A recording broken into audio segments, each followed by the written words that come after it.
9.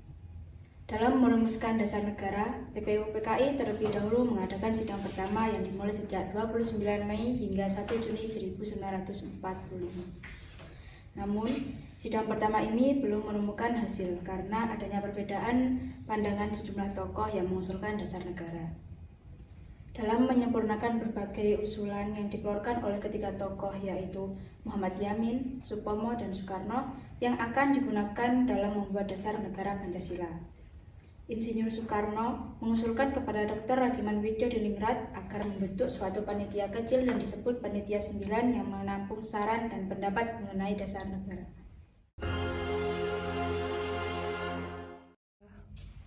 Selamat siang saudara-saudara. Sebelumnya mari kita panjatkan puji syukur kepada Tuhan Yang Maha Esa karena atas nikmatnya kita bisa berkumpul pada siang hari ini.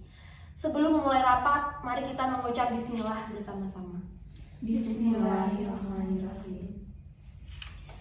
Dengan demikian, saya persilakan saudara-saudara untuk mengaspirasikan pendapatnya. Jadi begini, bagaimana kalau menindaklanjuti hasil sidang BPU PKI kemarin mengenai usulan dasar negara yang telah diusulkan oleh Bung Karno, Bung Yamin, dan Bung Bardjo? Bagaimana kalau kita coba untuk satu padukan? Gagasan yang cukup menarik, Bung. Namun, alangkah baiknya jika kita terlebih dahulu membahas tentang bagaimana cara membangun suatu negara yang merdeka dengan berlandaskan Pancasila. Dengan melihat kondisi negara kita yang kaya akan keberagaman, baik bahasa, ras, suku, bahkan agama, bagaimana kalau kita menekankan pada persatuan dan kesatuan? Seperti apa yang telah Bung Karno katakan, mungkin bisa menjadi pedoman bagi kita. Bagaimana saudara-saudara sekalian? Sepakat. Kita perlu mengusulkan naskah tentang gambaran negara Indonesia merdeka dan memaparkan usaha yang akan disokong bersama sebagai warga negara. Bagaimana kalau kita awali dengan bahwa sesungguhnya kemerdekaan adalah hak segala bangsa dan oleh sebab itu maka penjajahan di atas dunia harus dihapuskan karena tidak sesuai dengan peri kemanusiaan dan peri keadilan. Bagaimana saudara sekalian? Tidak masalah. Kemudian selanjutnya mari kita lanjutkan dengan dan perjuangan pergerakan kemerdekaan Indonesia telah sampailah kepada saat yang berbahagia dengan selamat sentosa mengantarkan rakyat Indonesia ke depan pintu gerbang kemerdekaan negara Indonesia yang merdeka, bersatu, berdaulat, adil, dan makmur. Lalu, atas berkat rahmat Allah yang Maha Kuasa dan dengan didorongkan oleh keinginan luhur supaya berkehidupan kebangsaan yang bebas, maka rakyat Indonesia dengan ini menyatakan kemerdekaannya.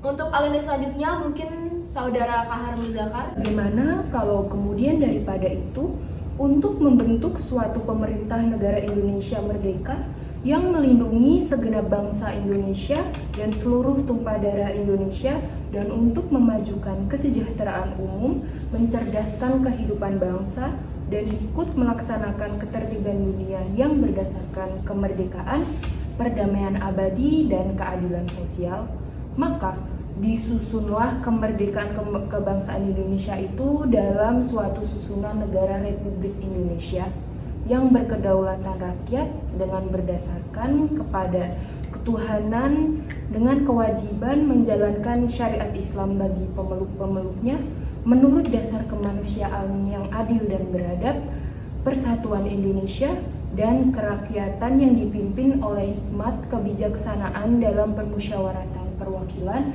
serta dengan mewujudkan suatu keadilan sosial bagi seluruh rakyat Indonesia.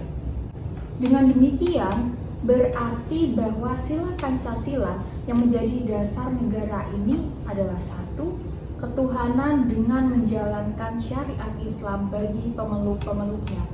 2. Kemanusiaan yang adil dan beradab. 3. Persatuan Indonesia. 4. Kerakyatan yang dipimpin oleh hikmat kebijaksanaan dalam permusyawaratan perwakilan. Dan 5. Keadilan sosial bagi seluruh rakyat Indonesia. Kalau begitu, bagaimana kalau naskah ini kita beri nama sebagai Piagam Jakarta? Apakah bisa disepakati? Sepakat.